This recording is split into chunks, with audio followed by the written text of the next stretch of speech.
Hi, my name is Joyce Seki. I'm your online therapist and emotional wellness coach. I'm always concerned about your emotional wellness and mental well-being. Today, I'll be sharing on emotional triggers, understanding emotional triggers. Okay, a lot of people hear that word, but they don't really know what it means. Okay, so I just want to talk briefly around it, especially in the way that it can help our healing journey. Okay, yeah.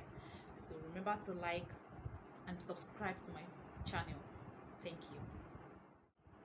you. Emotional triggers are just anything that remind us of our past.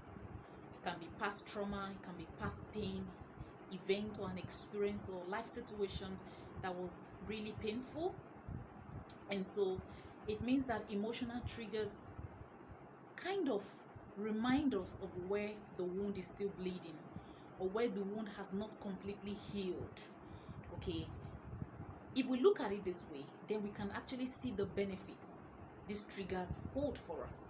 Even though it can be painful, it often leads to panic attacks and all of that, and which is why people run away from their triggers. If we embrace our triggers, we can actually heal faster and we can be able to deal with the root cause of our problem. So for me, I really don't think that emotional triggers are bad. I don't think they are negative. What I think is that we should pay attention to areas around our life where we are often triggered. Why am I saying this? A lot of our pain, a lot of our emotional issues are often unconscious. Until we become conscious of a pain, we might not heal from it. We might not think that we need healing from that pain. All right, so many people are going through patterns that are self-sabotaging, self-defeating, and creating a lot of emotional and mental suffering around their lives. And they're still projecting this thing to other people because they have not come to consciousness about those issues. All right, so if we listen to our triggers, we can actually gain consciousness of the unconscious patterns that are not helpful to our mental health and emotional awareness. And for me, this is where emotional triggers actually come in. All right, so if you notice you're often triggered in a particular area, I think that is important to pay attention to it. It might be that you have experienced a trauma, which event you cannot totally recall, because not everybody can actually recall their traumatic event. Some people just bear the consequences of those trauma, bear the patterns, the leftover of the result of those trauma, but they cannot pinpoint where it started or what had caused it. All right, this had many factors, depending on the age, when the event happened, how it happened, and all of that. Okay, so triggers can actually help you to see that, oh, I need help here. All right, so rather than judging your triggers, rather than condemning them or running from them, why not listen to them? Why not embrace them? All right, when you do that, you pay attention to it, and that helps you to become aware of areas where you are often triggered.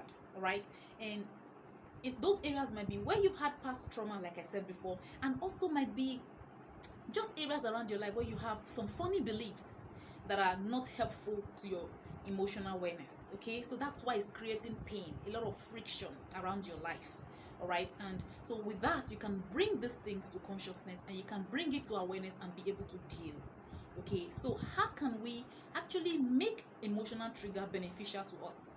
How? Rather than running from them like most people do, people that I've worked with who talk to me about their triggers, even though the trigger eventually brought them to me, it took a lot before they came for help. Okay, they managed through, they ran from it, they buried it, they tried all sorts until they became, in fact, they came to a state where they realized that I need to deal with this. Okay, so the reason why I'm sharing this video is so that you don't have to wait that long. All right, you don't have to judge your triggers, you don't have to assume them as evil. Okay, your triggers are just, for me, part of the universe goal to help you gain clarity around the situation in your life that is creating the suffering, and at the same time to gain your healing. And when you have this perspective, you no longer condemn them, you listen to them, and from there you can get help.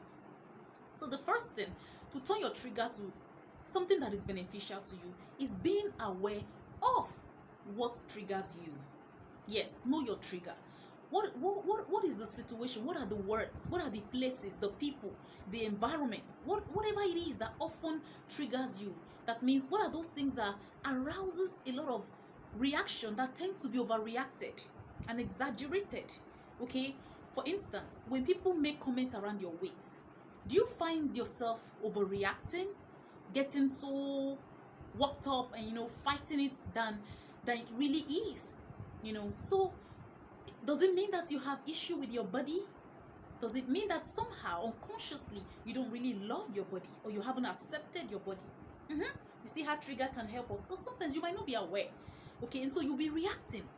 Your reaction is coming from your unconscious belief around the comment that is made, not just the comment alone. That's why it seems like you're overreacting. Okay, so when you see trigger this way and you find that particular areas around your life, you're so sensitive to it, it arouses a lot of emotions, arouses a lot of reactions from you, you might want to actually be aware of it and listen to it and ask yourself, why am I always overreacting in this area?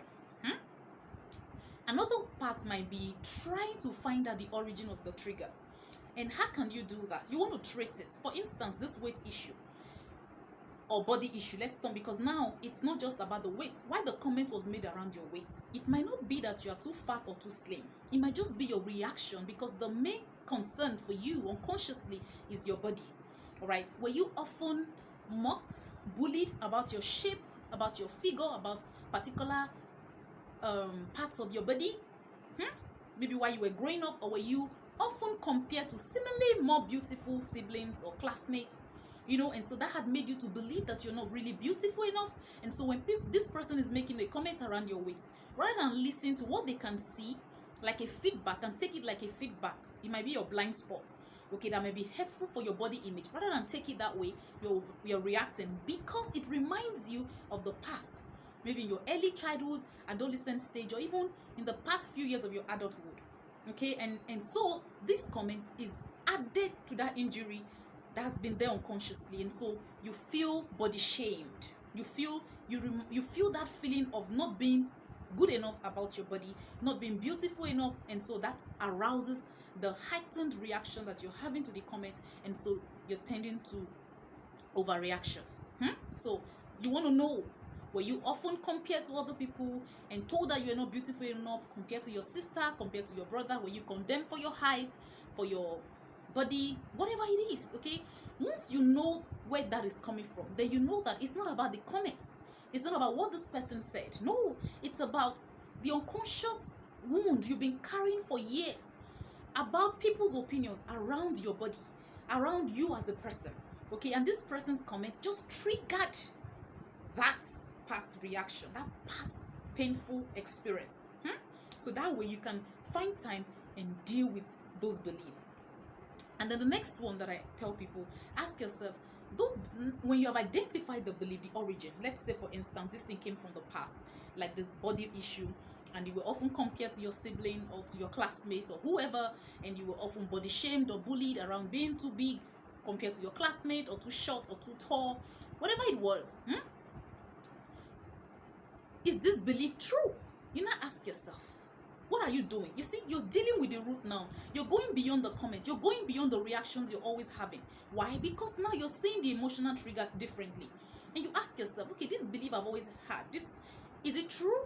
Or is it because my teacher in kindergarten class said so?